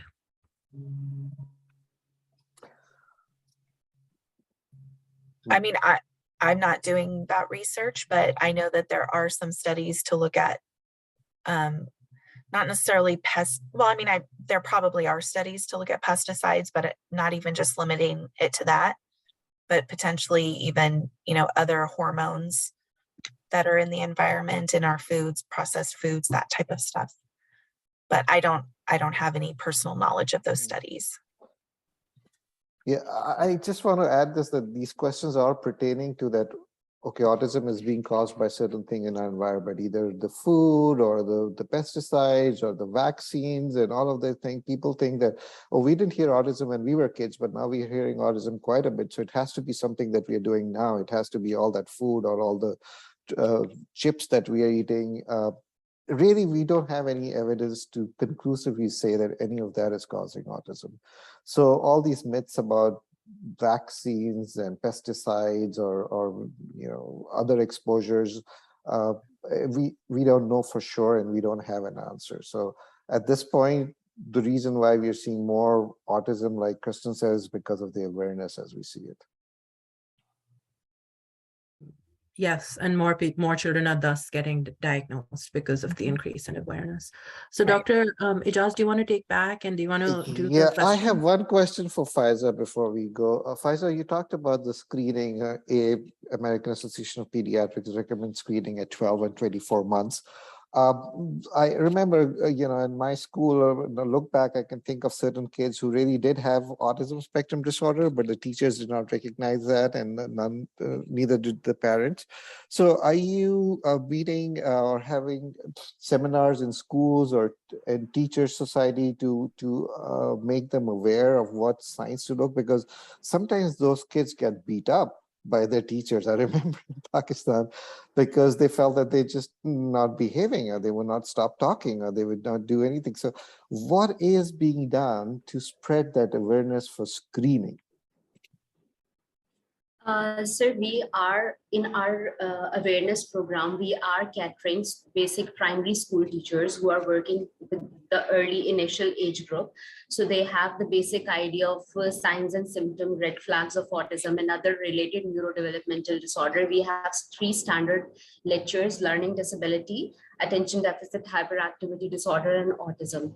And we visit different schools and setups and provide basic awareness and knowledge to parents, teachers, and also invite parents as well. So if even they observe in their surroundings some children with these kind of symptoms, so they can refer to the relevant professional, or they can consult with the relevant professionals. Other than that, we also have the plan. We were discussing internally to have something like screening sort of tools training for teachers, so they can screen out on the basic checklist or what you called on MChat or some stuff like that. So we can have a proper screening details with the schools. So we have plans of this, and we are working towards it to make it proper. Through proper protocols, we'll work for this. We have plans for this as well. Wonderful, wonderful. Thank you so much. This was very informative. And now we have 15 more minutes left, and we're going to go to open discussion. But first, I would like to invite Dr. I don't know if she's doctor, but she's Federal Secretary Rukhsana Shah. She's a parent of a child with autism, and she is the brainchild of this organization that you're running. Ms. Rukhsana, if you can unmute yourself, and we just want to make sure the audio is working for you now. Can you speak up, please?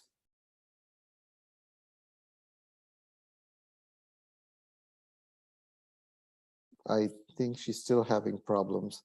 So we will just have an open discussion now, and participants, if I know the whole session was in English, and you may have some questions that may be in Urdu, or there are things that you did not understand. So I would like to open it up for any parents or any participants who would like to raise their hands or just unmute themselves. And there are a couple of more questions in the chat that have come in. Okay, do you want to There address are that two first? questions. Yeah, let me do those two questions, and then we can move to the open discussion for the rest of the time. Let's see. Okay, what should be the expectations from ASD children in inclusive schools in terms of academic goals, exams, and other assessments?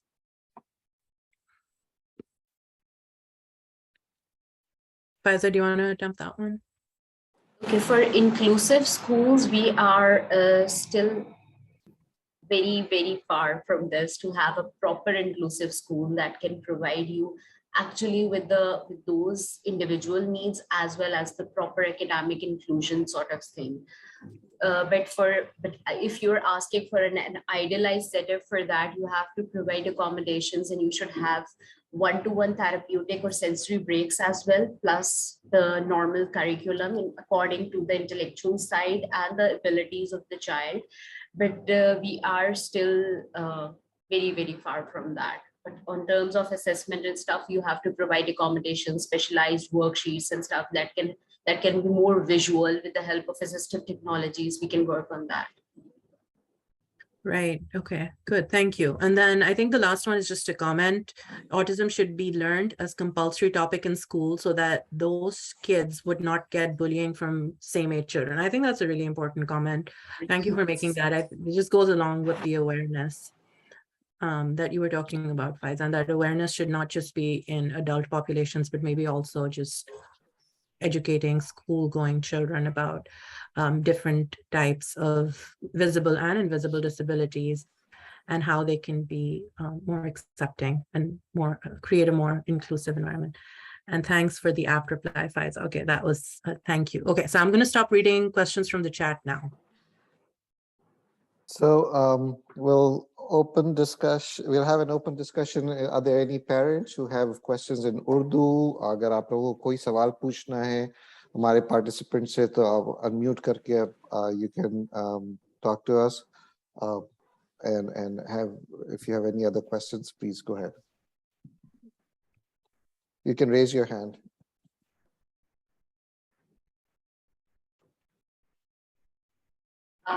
Ma'am Rukhsana is in the session.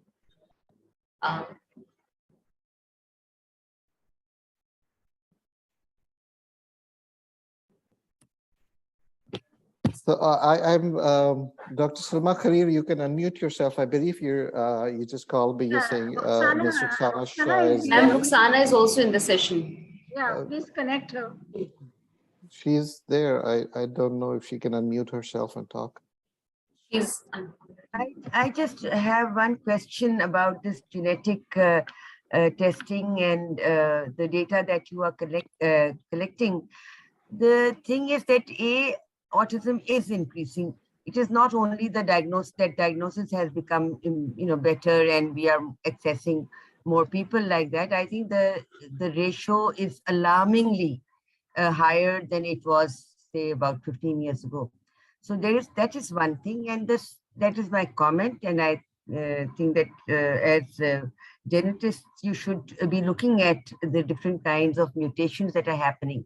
The second comment is that I think that there is so much variation in genetic mutation that really you can't put your finger on identifying the genes that are leading to autism.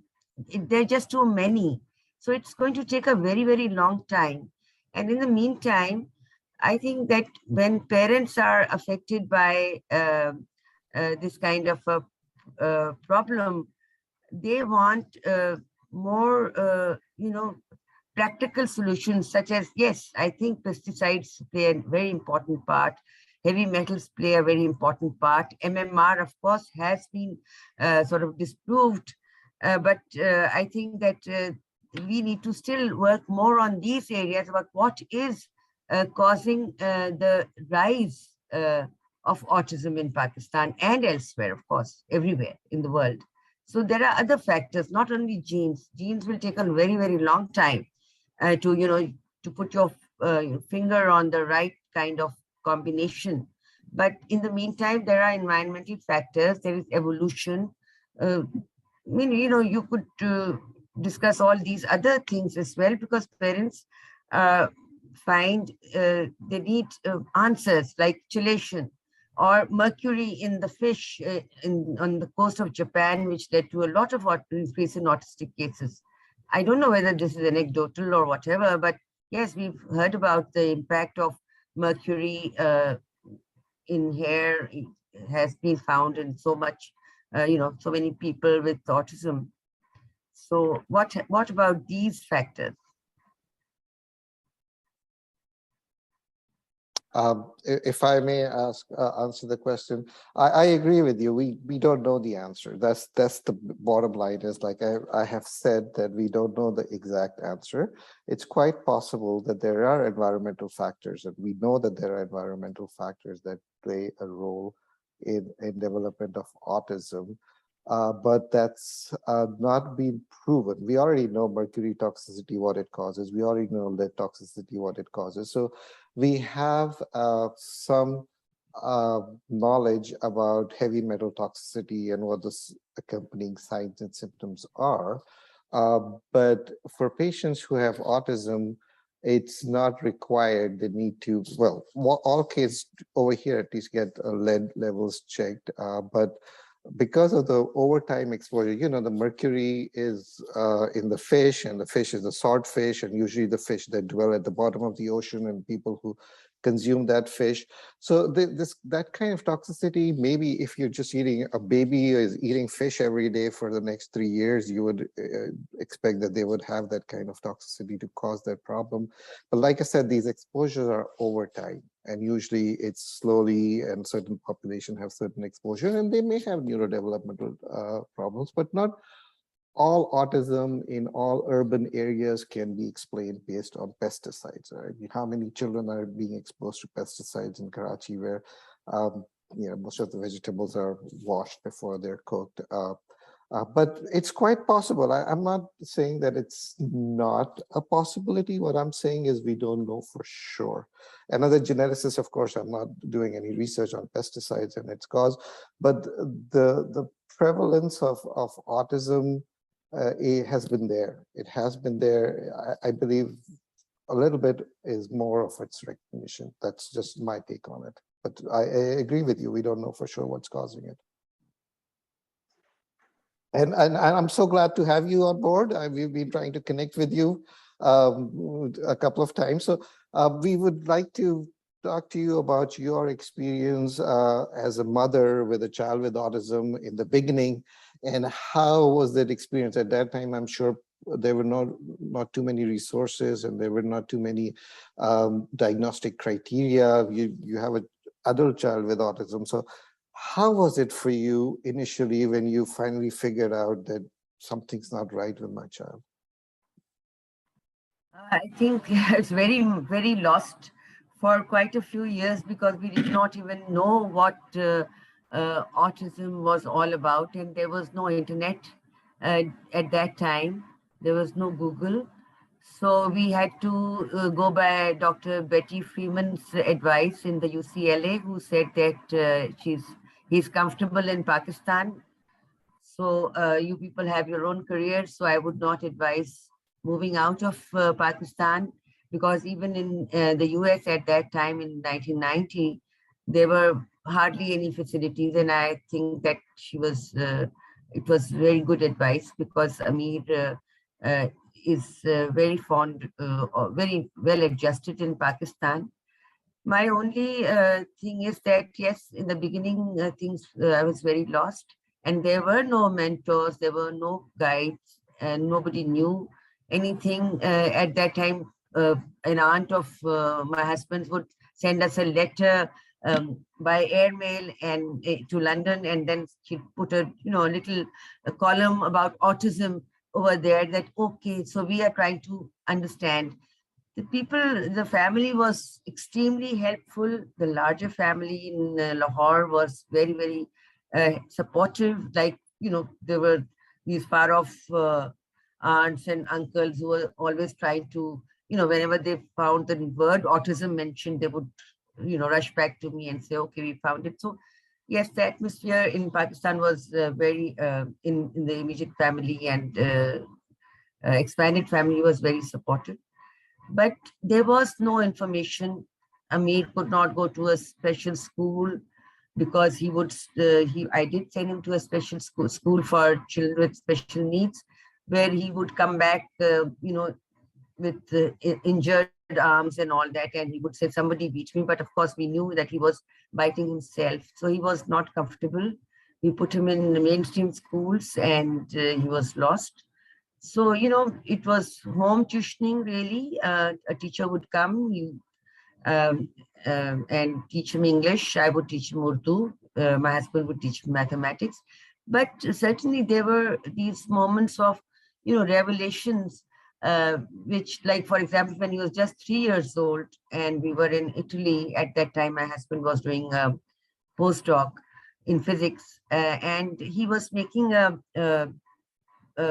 tower of blocks, and there was a light falling, across, and he said that this is an acute angle. He did not say those words. He said acute angle, and he was non-verbal till that time, in the sense that he would just say yes or no, water, and then he said acute angle. So obviously we thought that he had picked up from my husband, who's a physicist. But we still were very shocked that it was an acute angle, the light falling on the blocks. So I think that we really need to find out more about what autism is about. They have unbelievable talents, strengths, a different way of looking at the world. And I think it is very much part of evolution. And it is going to increase, by the way, autism, because this is evolution, and one can see how, whether it is genetic mutation or just a different way of looking at things, maybe nothing to do with genes, but the brain itself is developing as well. So they are looking at the world from a very different perspective.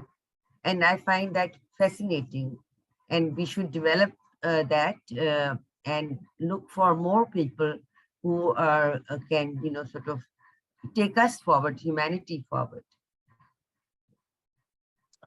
That's an excellent point. I think there has to be a lot more research done the environmental aspects of it. Genetics, we've already presented and nobody mentioned the environment other than in the question. So we really don't know and there has been some talk about family atmosphere, children who are abandoned as children, as babies may have a higher risk for autism, but that's not always true. We know that a lot of children belong to loving families, and so we really don't know. There could be so many different factors, but it's just the way the brain develops, I guess. I think we are at our 2 hours mark right now, and this is pretty much the end of it. I really thank all our speakers and all the participants who joined in. We are available as resource, Pakistan Society of Medical Genetics and Genomics. If you have any child who you may have think that they may have a syndromic autism and you need our assessment, you can go to psmg.org and there's our email address there. We have a Facebook, we have Instagram, so we are pretty accessible. So do reach out to us, as vice versa. We'll reach out to you if you have any questions about children with autism in Pakistan. And again, with all that, I thank everyone. It was a great session. I really enjoyed it, thoroughly enjoyed it. Thank you so much. You have a wonderful day. Thank you. Okay, goodbye. Thank you. Thank you.